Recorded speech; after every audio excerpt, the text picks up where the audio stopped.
Hey everybody, thanks so much for coming out. Yeah! Welcome to this live episode of the Cracked Podcast. You as well. My name's Jack O'Brien. I am the editor-in-chief of Cracked, and joining me on stage, Mr. Michael Sway! Howdy, howdy, howdy.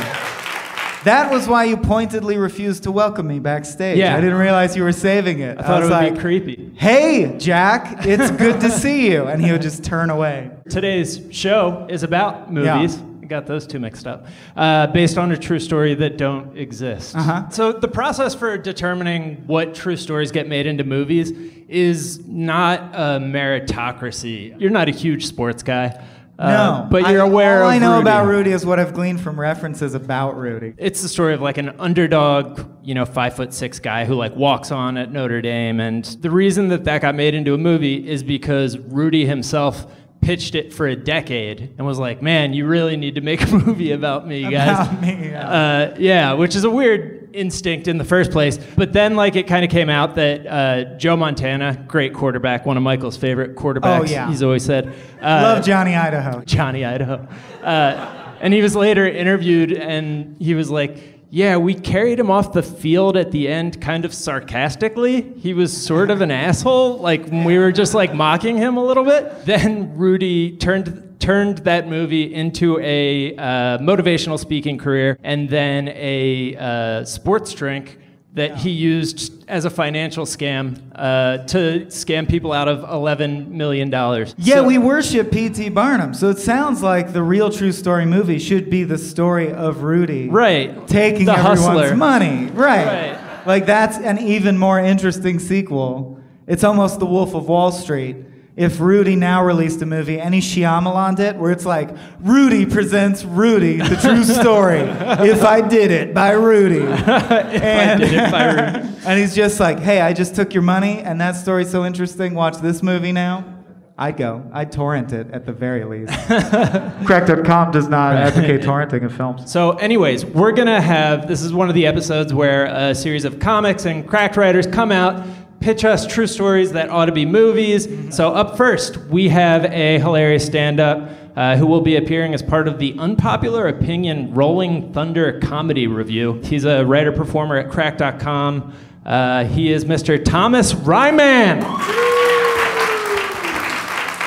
The Rhyme Man, who has promised that his presentation rhymes entirely throughout. Is that right? Right. Because I knew I had to do something wacky if I was going to be number one. We're getting it out. Okay, I was going to talk about this guy named Attila Ambrus. First of all, the guy's name's Attila, so you don't name somebody Attila unless they're going to start some shit. So Attila was this dude who lived in Hungary, Budapest in the 90s, in the late 80s, early 90s.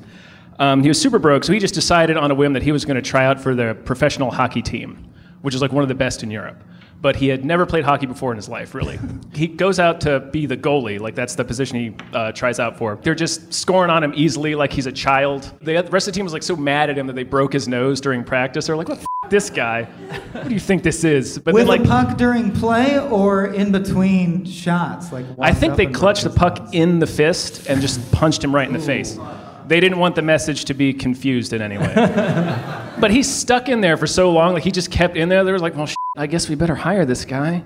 So they like let him join the team because they liked his heart and spirit. It's Rudy on Ice, Basically, right? yeah. You guys are throwing a lot of Rudy at me at the top. Yeah. It's a whole lot of Rudy. Yeah. He was literally the worst professional hockey player in history. Statistically, statistically the worst. In one game, he had 23 goals scored on him. I don't know if you guys are hockey fans. That's like an entire season of goals. Right there, that sounds like one kind of movie, right? Like it's like a wacky guy trying to be a professional sports star. But so as he was being the worst hockey player to ever play the game, he was moonlighting as the whiskey robber, which is the most famous, infamous armed robber in the history of Hungary. So I heard a gasp through the audience. Everybody was like, the whiskey robber. They're well aware with the storied history of Budapest-based armed robbery. Yeah. You don't have to tell them. In 1993, he robbed 29 different state-owned banks, travel agencies, post offices. And if you don't play hockey, that's a lot of banks to rob. Yeah, whole lot. Right. So like he shows up to rob these places and he would always give a rose to any of the female tellers. So like he became like this folk hero. Like people just loved the shit out of this guy. And they could not freaking catch him. Like, for the longest time. It was the biggest manhunt in the history of the country. And it wasn't necessarily because he was, like, really skilled at avoiding the police. It was because there was, like, a whole separate movie going on. This is, like, a third movie about just the slapstick police force trying to catch him. Like, the police force had no money. Their lead detective on the case, this is an actual thing, and I'm not using hyperbole for the purposes of comedy. He learned how to be a detective by watching dubbed Columbo reruns. In one of the pursuits, they got the bank he was robbing wrong, so they literally drove right past him. Like, he watched the car, he's like, oh.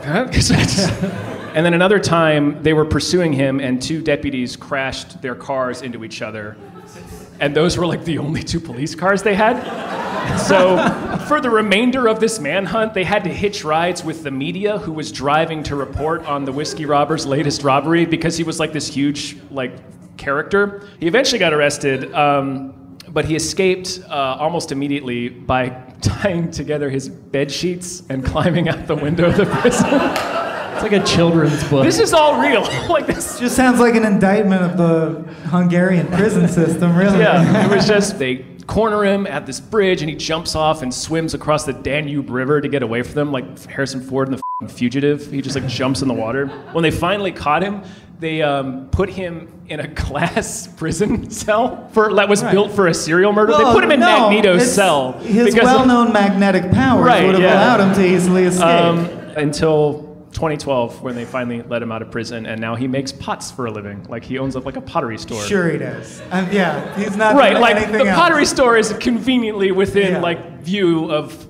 every post office and bank in the vicinity. The hockey team hung a whiskey robber flag from the stadium ceiling, which is your final shot of the movie, clearly. Right. Yeah. And it's like once they figured out that he was their goalie, they just started like printing all the jerseys they could with his name on them. Give it up for Tom and the whiskey robber. Up next is a hilarious writer, director, comedian who currently writes, directs, and comedies at Cracked. Please welcome Carmen Angelica. Welcome. Real close, Yes. Julie d'Aubigny. She was born in 1670. She's like James Bond, but not working for the government, but dueling and like bisexual and a lady. And she also liked to dress like a dude because back then it was corsets all the time. And her dad was like the fencing trainer person for Louis XIV, I want to say. And Louis XIV, but he was like also this guy who just like, I'm gonna take my daughter to like bars, like seedy bars and brothels, because that's how I'm gonna spend my time with my daughter. And then I'm gonna teach her to duel, but I don't want her dating anyone. And then she went and ran off with a swordsman, and they decided to like go across France and just duel. And she was like, also they would like make money because she was like an opera singer. I don't know where she learned that, but I guess. And she would occasionally, rob graves. So. Okay. Wait, to what end? For the money in the grave? I mean, what else do you rob graves for? I don't think she was like, give me that bone. Use your imagination. No. So, yeah, you couldn't go thrift store shopping at that time. Right, so yeah. It's the only way to get vintage clothing. So she got bored with the swordsman, and she decided like, oh, I'm gonna go after this like merchant's daughter, and like she and this merchant's daughter hit it off. They start seeing each other, and the merchant's like, not my daughter, and he's like, she's gonna go to a nunnery, and she's like, yeah, well, I'm a woman, so I'm also gonna go to that nunnery. And then she goes to the nunnery. They in the nunnery. I'm sorry, they have relations in the nunnery, and then she's like, I don't like this nunnery. I'm gonna burn it down.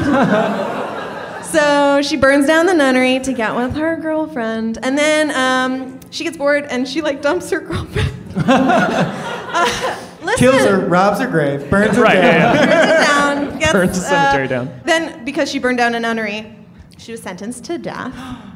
But Louis XIV like pardoned her just because he was like, nah, she's cool. Was it like a scene where she was brought before him? He's like, wait, I remember you. Like, hey, you're that dueling chick, right? And so Yeah, get out of here. Get out of here, you scamp. And this was all before she's 20. mind you. This is everything that has happened. I know. Somebody said what, and you're right. What?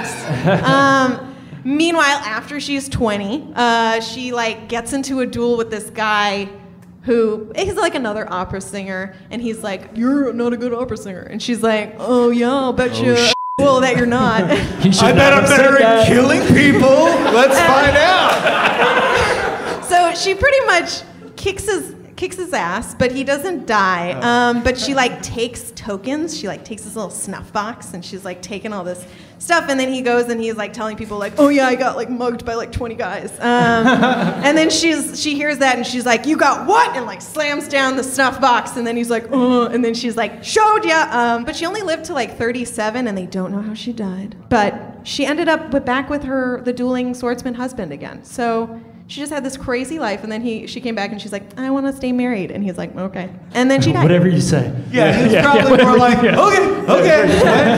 Yeah. When you started this off by saying she was like Bond that didn't work the government, I was like, so like a drunk murderer?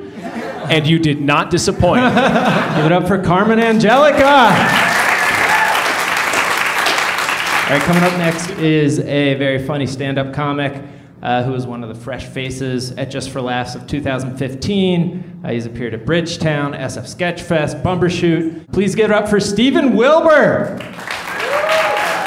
Hallelujah. You're not wearing the championship belt from last time, the large gold belt. Was all right. The daytime soap opera, originally invented in the late 40s as a way to discourage children from faking sick and staying home from school. For decades, white people and white people alike were entertained by the familiar themes in soap operas, hunky doctors, wealthy families with a penchant for schemery. After a while, these tropes get stale until one man had the vision to take these traditional soap opera narratives and elevate them from absurd to banana shit bonkers. And that man was James E. Riley. He triple majored in psychology, social anthropology, and biology. Halfway through medical school, he was working as an extra on The Young and the Restless. And then one time at a after party, somebody came up to him and asked if he wanted to write for soap operas. And he was like, "Yeah, all right." And if you don't live in LA, that's constantly happening to everyone all the time. It's very annoying. Traffic on the 405 and people asking you to stop. It was up a on Palm soap Springs opera. party. In the 80s, he cut his teeth writing for various soap operas, even head writing on many of them. And this was a time in the 80s when, for the most part, everything was just still baby switcheroos and pensively holding wine glasses. The staples. Yeah. Then in 1993, Days of Our Lives, the 8th ranked soap opera in ratings, which is absurd to believe that there were at least 8 soap operas on at that time. There were 11. They hired him, James E. Riley, to be head writer and shake things up. An angel must have descended from heaven and softly whispered in his ears, "Burn it all down, Daddy."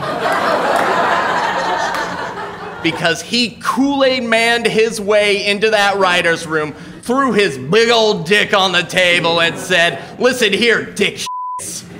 There's a new sheriff in town, and his name is Sheriff James E. Riley, and that's what my name is. And there's gonna be a couple of changes around here. Here's what we're gonna do. 1, we're gonna have the teenage Carrie Brady have acid thrown in her face by a mobster. 2, we're gonna start a feud between Carly and Vivian, and then Vivian will inject Carly with a drug that makes her seem dead to fake her death, and then bury her in the ground in a coffin that is outfitted with speakers so she can taunt her while she is being buried alive. And then, for an entire year, we are going to have the most popular character on the show, Dr. Marlena Evans, possessed by fucking Satan. Oh, you mean the Satan from Christian lore? The very same. It still had all the drama, suspense, and scenery chewing of soap operas, but it was nuts to the butts full of crazy shit.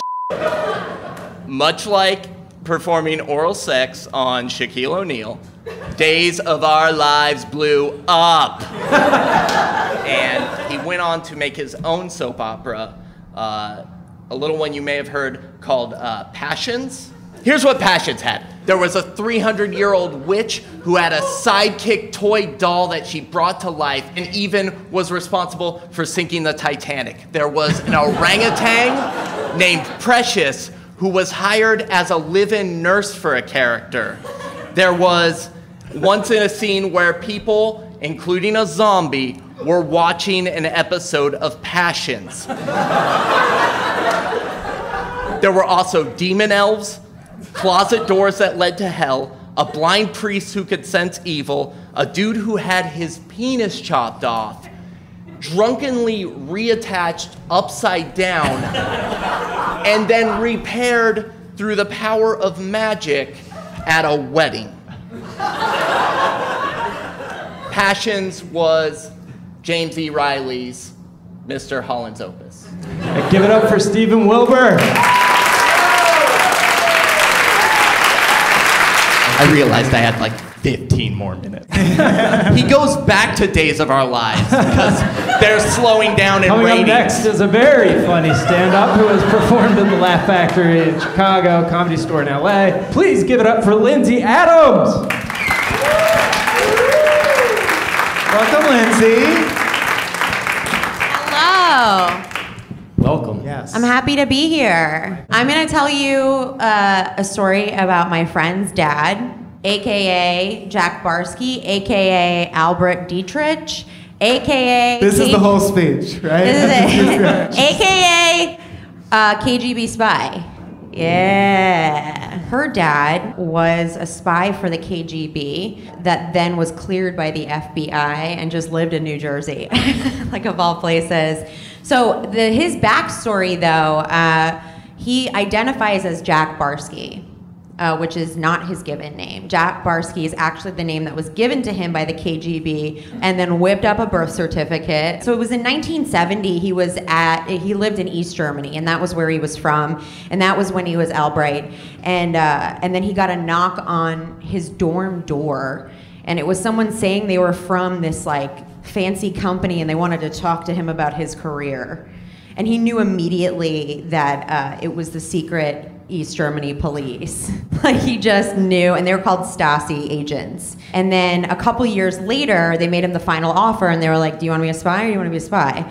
And he was like, yeah, I'll be a spy. And so they wanted to send him over to America for a mission. And so he had to learn 100 English words a day and train extensively to get rid of his accent, which, by the way, he did not. You could see through his cover. I was like, wow, scary German man. And they sent him over to America, and the idea was to get him to spy on a national security advisor. So they wanted him to fully engross himself in American culture. They wanted him to like completely get in like the social circles, just completely be an American. And the plan failed completely. I love what kind of plan is that like? I mean, they had... You go, you'll be friends with president. Yeah, they you knew... tell us what president says. Goodbye. They knew nothing about America and how they were like, get an American passport. Like, get in there. Yeah, they were like, be just American. get in there. And he went to get a passport and they asked him a bunch of questions and he was like, I gotta go. That's three of the words I learned today. This was the kind of spy who would tell his kids' friends the story of his life, though. You kids want to hear something cool? He got a social security card by going into the social security office with dirt on his face and said, I need a social security card. And the lady was like, why haven't you had one? You're an adult man. And he was like, oh, I lived on a farm for years.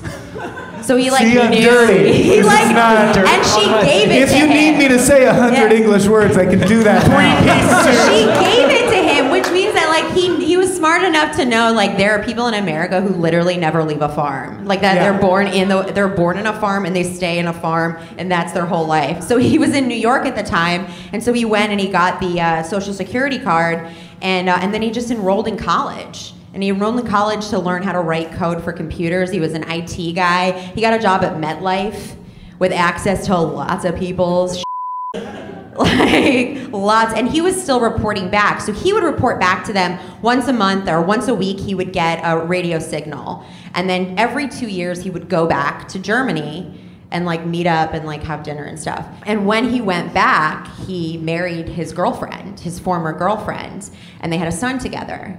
And then in this time that he was going back and forth, he then married a woman in America and had a daughter. And that was my friend Chelsea. And things were kind of like falling apart with like the whole operation. And then at one point he got a message that his cover was going to be blown and that he needed to report home immediately. And he was given directions to get this like oil can that was like off a path by a tree in like some weird, and he could not find it. He could not find it. So, but instead of being like, hey, this didn't work, resend it again, he was like, oh no. And then he sent them a message that said, I have AIDS and I need treatment. This was 1988, so he goes, I have AIDS, I need treatment in America. And then they told his wife in Germany that he was dead. Was she like, but you're talking. So you know all this. Yeah. So how did things shake out with his American family? They must have found. So what happened? Did he choose to tell them? No, he chose eventually to tell his daughter when she was on her way to college. They lived in Pennsylvania for years, and the FBI bought a house next to them to bug their house, and eventually stopped him on his way home from work. And was like, they were like, hey, we gotta talk to you. And he was like, okay. And he told them everything, and then he was eventually cleared. And his wife knew on her way to college on the drive. He told his daughter, oh, I was in the KGB. So I was like, and then waited 2 years to say, oh, by the way, you have a brother. Wow. But the happy ending is that she went and found her brother. And then he finally got to meet his son, who was like, I mean, you were a dick. And he's a CIA spy. Yeah. And they run at each other across a glass bridge. I love But it's it. crazy. He was a very sneaky man and very honest, and now is completely, I mean, he's as honest as he can be after years of lying. I like to imagine every lie he tells, he just like goes over and like rubs dirt on his face. Like that's his only move. I'm just a humble farmer. That's all okay. Everybody give it up for Lindsay Adams! Up next is a also hilarious stand-up who will also be appearing as part of the Unpopular Opinion Rolling Thunder comedy review. Please give it up for Alex Schmidt, aka Schmitty the Clown. Hi! Too big for the curtain. Yeah, it felt very stage play, like I come in with a sword or something. Well, yeah, you're dressed like you pulled a big brass key out of your pocket, unlocked the door, and stepped through. Yes, it's like I did that, yes. My movie's about the Bone Wars. I think that would be... Light. Are you sure that's not a Swedish metal song instead of a movie? It's what they called a competition between two paleontologists in the late 1800s, but it's really fun. I'm sorry, the epicness, it could be a great story. Yeah. But what I was imagining, it's really come down to earth. The other thing this is known as is the Dinosaur Wars, which is even more. Well, I don't know what I was expecting because it's true stories. And he said Bone Wars, and I was like, oh, they like ride bone rockets and they shoot bones at each other. I was like, all right, true stories, true stories. Sorry. There were two guys. It was Edward Drinker Cope, and then the other guy is named Othniel Charles Marsh, and he worked for Yale. And the two of them wanted to be the greatest paleontologist in the world. And so the two of them were very motivated to be great paleontologists, and they met each other in 1863, and they were like, oh, you're very friendly. And they each named a species after each other that they found, which is like very cute. And then they spent the rest of their lives trying to destroy each other. Just absolute hatred between these two guys. And you would think, oh, people digging for dinosaur bones, that's not very interesting. But they were doing it in the American West, which was still the West in the 1860s and 70s. And they had to take trains out there, and there was one train, and like one of them would shut down the train station so the other one couldn't use it, and they'd just be on the train like looking, you know? And they would hire spies to track each other. They would sneak into each other's camps and like screw up the other guy's work. They, in certain cases, would get dynamite and like blow up the other guy's find, like destroy it. I know the bones get blown up too. It's really bad. It totally sounded like two competing Indiana Joneses who are both like nobly pursuing knowledge until it's like, and they'll destroy knowledge if it'll screw the other guy. They're like, see this? This belongs in a museum. Into the fire with it. They both spent a lot of their own money to do this because nobody was paying for finding dinosaur bones for the most part. And so they both like went broke doing it. They both lost their families doing it. They never like cooled it. Like they never ever got over it. They at one point Cope found the skeleton of something called Elasmosaurus, which is like an aquatic dinosaur, like big body fins and then a long tail and a long neck. And when Cope exhibited it, he put the head on the tail, which is a mistake. And Marsh comes in, and Marsh Marsh and Cope are the two experts, so Marsh realizes, oh, he put the head on the tail. But instead of like just telling him, he goes into the room and he's like, I think there's something wrong with this dinosaur, sir. And like really like sells the whole, like, it's just for science that I'm embarrassing you. And like really makes a point of screwing the guy over. And then Marsh is exhibiting a dinosaur he believes he's found called Brontosaurus. And you probably know about Brontosaurus. It's a famous dinosaur. But it's also like actually a patasaurus. It's not actually a different thing. He just screwed up. And so Cope is writing newspaper article after newspaper article like, I say I think you're wrong about, and like embarrassing him. And then they're going back and forth in the press against each other. And then like Marsh is kind of with the establishment, so he's pulling strings to get like better government jobs and things like that. So then Cope is like, I'm just gonna outpublish this guy. And like there's one year he writes 76 papers just to snow the guy in with science and like try to destroy him. And in the end, the two of them combined they said they discovered about 140 dinosaur species, and then future scientists have been like, that was actually like 32, and then you would just stack other bones ways to like outdo the other guy. You weren't even helping, really. You were just a jerk. Just prediction/question. Whichever one died first, did the other one try to purchase their bones? So, it's weirder. What happened, Cope died first, but he knew he was on the way out, and he was like, listen, Edward Drinker Cope, my middle name's Drinkin. Edward Drinker Cope, I'm gonna donate my body to science, because and I'm sure whoever he told it to was like, man, that's a great thing, donating to science, man, that's like a really good thing to do. Why are you doing that? And Cope's like, I want them to measure my skull. And they're like, oh, why do you want them to measure your skull? Because I'm daring Marsh to do the same when he dies. And Cope was like, I'm gonna have scientists prove that I have a bigger brain. I dare him to challenge me in brain size when we're both dead. And Marsh didn't take him up on it because that's crazy.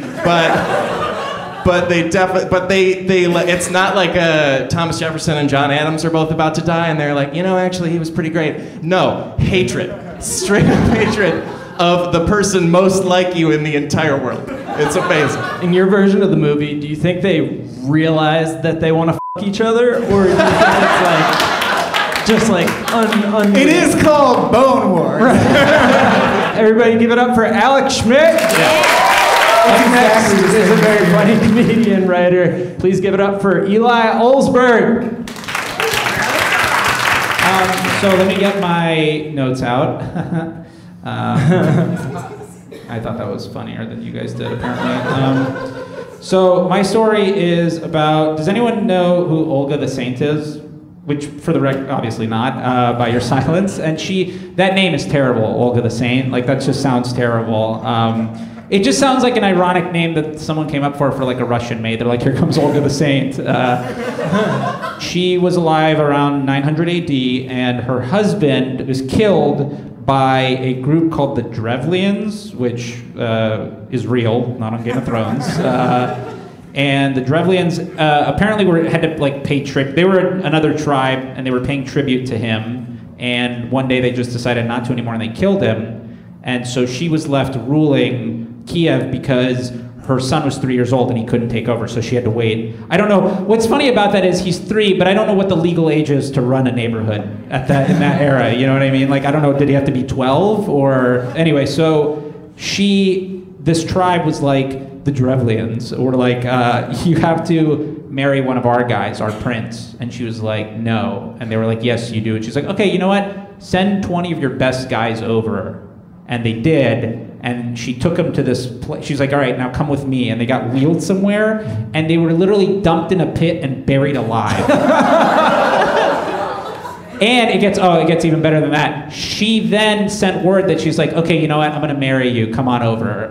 The other guys are here waiting for you. So he came over with like, and she also said, bring all of your best men, which totally sounds like a gangbang. And she's like, bring your best men over. And they all come over, and she's like, okay, we're gonna have the wedding here in this bathhouse. And so she locks all of them in the bathhouse, including the prince, and burns them all alive. And yeah, I know, right? This is like to me proto-feminism. So I don't. At this point, by the way, she invites more of them over to like mourn their deaths. She's like, come to your friend's funeral. Fool us twice. Yeah. This was the part that blew my mind, was these people were like, okay, she sent us invitation. Well, she murdered them, but she's like, come mourn with us. And they totally bought into it and had soldiers kill 5,000 of their men. At this point, they couldn't take anymore, so they begged her for mercy. And she was like, well, I don't want to like put your villagers through anymore. So the Drevlians begged for mercy and offered to pay for their freedom with honey and furs. Isn't that was the currency back then. So she asked for 3 pigeons and 3 sparrows from each house, since she did not want to burden the villagers any further after the siege. She buried them alive. Yeah. Soldier, I'm just going to read this directly. Now, Olga gave to each soldier in her army a pigeon or a sparrow, and ordered them to attach by thread to each pigeon and sparrow a piece of sulfur bound with small pieces of cloth. Which this sounds like Rambo. Like, isn't that crazy? She's like, put sulfur, tie it to birds. When the night fell, Olga bade her soldiers release the pigeons and the sparrows. The dovecotes, the coops, the porches, and the haymows were set on fire. I don't even know what this is. 1 out of the 5 things you just said. Yeah, I don't know any of them. But don't mess with the Drevlians, they'll burn your haymows. The point is, this whole place just went up in flames. I mean, I guess they live in dovecotes. I don't even know what that means. So there was not a house that was not consumed, and it was impossible to extinguish the flames because all the houses caught on fire at once. So like this part about dovecotes, why didn't they just put the whole place burn? Like, they could have saved so much trouble. The people fled from the city, and Olga ordered her soldiers to catch them. Thus she took the city and burned it, captured the elders of the city. Some of the captives she killed, while others she gave as slaves to her followers. The remnants she left to pay tribute. Now, that sounds like the end of the story. She then started disseminating the teachings of Christianity and was the first female ruler to do so. It spread it so much that she was canonized and made Saint Olga. Oh, it wasn't sarcastic. She was lying. She was 100%. Yeah, she became a saint. And so that's the whole story. Wow. And I super want to see the scene where they're like, now she wants pigeons. Should we send pigeons? She's killed like a lot of our guys.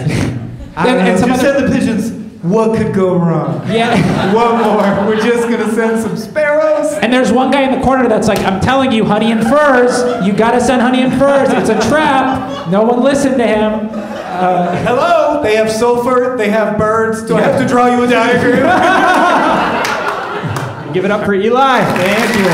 The final comic is a regular at the Improv, the Ice House Flappers, has a weekly residency at the Comedy Store. Please give it up for SUNAH BILSTED. Welcome, SUNAH. All right, so I'm pitching a short film at this point, yes, right? Sorry. All right, this is a short film. So this story basically starts as a personal story and then ends up being a historical story about anorexia, religion, murder. How is that possible, you ask? I'm going to tell you. I suffer from something called sleep paralysis. Yes, some of you also do. You fall asleep and then your like eyes wake up and your body stays asleep and you think you're being like stolen by evil spirits, and you can't do anything about it because your body is paralyzed, but your eyes are open. So one night, that was happening, and like figure kind of like was enveloping my body and whispering in my ear, "Save me, save me."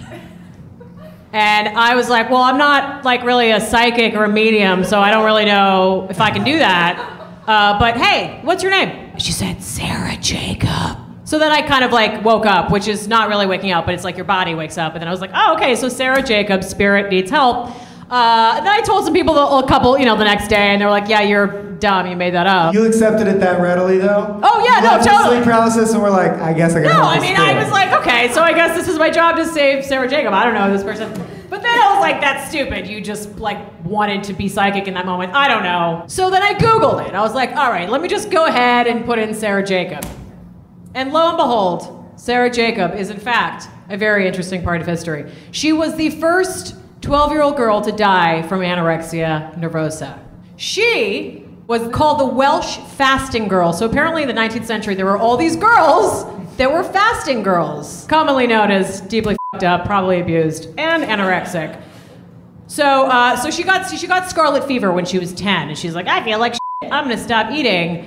And then her parents started making it into like a religious thing, like she was like this miracle that lived on air. So the news spread like wildfire. So like towns from all over England came to see this like girl who lived on air, and they got gifts and they got like money. And so then for me, I was like, wow, this is an interesting story because it's kind of like her like the first 15 minutes of fame on Earth. Do you know what I mean? They were like, it's like a kind of a reality show where they were like, we're not really doing much, but we're kind of getting shit for it, and we're gonna just go with it, even like, though it's total bullshit. How long do you stare at her and be like, well, she hasn't eaten in the 2 hours I've been watching her. I guess I got my money's worth. It's a miracle, exactly. She could have had like a hard-boiled egg backstage. Dude, she obviously did. I mean, who can live, right, she didn't live on air, that's not a real thing. Anyway, so for 2 years, it was like this miracle. And also she was getting away with shit. Like her other brothers and sisters were like farming, and she was like, oh, whatever, dudes, I just like don't eat and I'm famous. And so that got her out of all the things. And so then some doctors were like, you know what? I don't think we buy this. We're gonna send her to a place called Guy's Hospital. They're monitoring her like 24 hours a day. So she can't like do the secret food thing, right? So 2-3 days go by, and the doctors are like, oh, so your kid's like basically dying. Do you want to do something about that? And the parents were like, no, man, it's a miracle. She's totally fine. Just keep starving her. So then like 7 days later, she's a dead person. They actually were charged with manslaughter, the mom and the dad, who was a deacon, by the way. The dad was a deacon, because, religion. And this was all because she had scarlet fever? No. This was because she was possibly a manipulative girl who wanted money and attention. I feel like that, by the way, by possessions and things like that, I feel like these are just people with gluten allergies and they couldn't identify them at the time. Possible. You know what I mean? She's like, that doesn't feel good. It makes me fart. That's because the devil has grasped you by the soul. Yeah. What about the part what where about the ghost art? You saw a ghost? Yeah. How does that not still keep you up at night? That would keep me paralyzed for life. No, That's the I clear read about it, and I was film. like, okay, the Sarah Jacob. So maybe in some like weird wrinkle of time, I heard her saying "Save me" in my head. And maybe but isn't that just like a thing? She wanted 40-some-odd people to hear her story. Exactly. Yeah. I'm And saving now her right now, you guys. She Sarah can go Jacob. into the light. Please give it up for SUNAH. Let's hear it again for all our presenters this evening. Thanks, Jen. Thank you so much. Thanks to Brett, the engineer, and to UCB. Thanks, guys.